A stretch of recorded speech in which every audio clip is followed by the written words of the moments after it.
सेना सब बोल रही थी मैं लंका को जाऊंगा, सीता का पता लगाने के लिए समुद्र पार करूंगा, सब बोल रहे हैं, लेकिन हनुमान जी चुपचाप बैठे हैं। देखे होंगे आपने, कथा में सुने होंगे, पढ़े भी होंगे।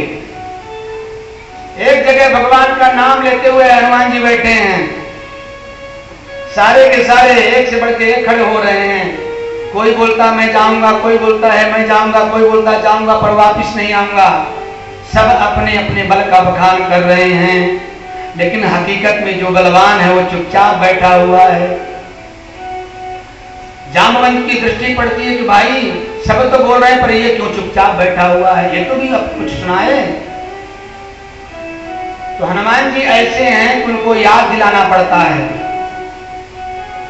जो भगवान का भक्त होता है, जिसके अंदर भक्ति होती है, उसे न कपड़े का भान रहता कि हम क्या कपड़ा पहने हैं, हम आंख में काजल लगाए हैं कि नहीं, माथे पे सिंदूर लगाए हैं कि नहीं, कुछ याद नहीं रहता, भान नहीं रहता। कहीं हमारी जगह फुल ना हो जाए, भागते हैं, भागो। जो जिस रूप में है उसी रूप में भागता है, ये भक्ति का स्वरूप है।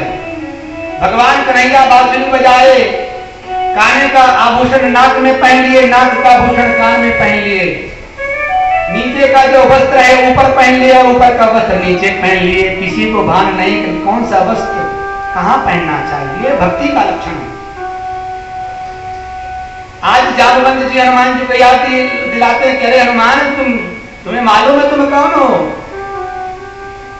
अरे तुम पवन के पुत्र हो। अगर वायु देवता रुक जाए तो सारे संसार में हाहाकार मच जाएगा, उसके तुम बेटा हो, इतने चुपचाप क्यों बैठे हो? और हनुमान जी जब सुने तब उनको बल का याद आया, और बल का याद किस लिए आया? माता जानकी को पता लगाने के लिए, किसी को सताने के लिए नहीं, माता जानकी को पता लगाने के लिए। और पता लगाने के लिए हनुमान जी गए भी, पता लगा करके जब वापिस आने लगे तब तक एक राक्षसी बोल देती है, क्या बोलती है कि सपने वानर लंका जारी, जातु धानु सेना सब मारी। बोलती है कि हमने, त्रिजटा बोलती है कि अरे देवी सीता मैंने स्वप्न में आज देखा है, एक बानर आएगा, लंका को जलाएगा, सारी सेना को मारेगा और चला जाएगा। हनुमान जी बोले बोलो, मैं तो पता लगाने के लिए आया था, भगवान ने एक दूत और भेज दिया हमारे लिए समाचार बताने के लिए। अब हमें लंका भी जलाना होगा, दूतों को भी मारना होगा। तो जो भक्त होता है किसी को सताने के लिए नहीं जाता है, भक्त तो लोगों को कल्याण करने के लिए होता है। आज हनुमान जी ने जितना कार्य किया अपने स्वामी के प्रीत्यर्थ के लिए किया, उसी तरह से जो बलवान होता है वो कभी दिखता नहीं है। आज हमारे दानदाता जो भी होंगे, सबसे ज्यादा जो दिए होंगे उनका नाम हम नहीं लेंगे, जो कम दिए होंगे उन्हीं का नाम लेंगे। क्यों? क्योंकि वो दाता हमारे छुपे हुए हैं। कई ऐसे लोग हैं जो नाम पुकारना भी नहीं चाहते, महाराज मेरा नाम बोलना नहीं। क्यों? बोले नजर लग जाएगी। नजर लगती कि नहीं लगती नाम पुकारने से?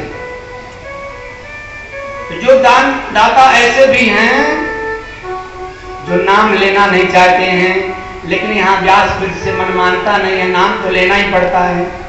क्योंकि हमारे भक्त हैं, भगवान बोलते हैं कि मैं भक्तों को पहले आगे करता हूँ।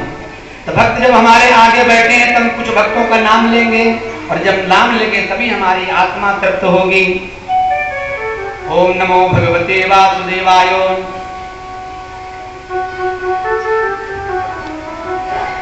कृष्ण गोविंद गोपाल गाते चलो, कृष्ण गोविंद गोपाल गाते चलो, अपनी मुक्ति का साधन बनाते चलो, अपने मुक्ति का साधन बनाते चलो। कृष्ण गोविंद गोपाल गाते चलो, कृष्ण गोविंद गोपाल इंद्रियों के न घोड़े भगे, देखना इंद्रियों के न घोड़े भगे,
गाते चलो कृष्ण गोविंद गोपाल गाते चलो कृष्ण गोविंद गोपाल गाते चलो अपने मुक्ति का साधन बनाते चलो अपने मुक्ति का साधन बनाते चलो कृष्ण गोविंद गोपाल गाते चलो कृष्ण गोविंद गोपाल गाते चलो अपने मुक्ति का साधन बनाते चलो अपने मुक्ति का साधन बनाते चलो अपने मुक्ति का साधन बनाते चलो अपने मुक्ति का साधन बनाते चलो।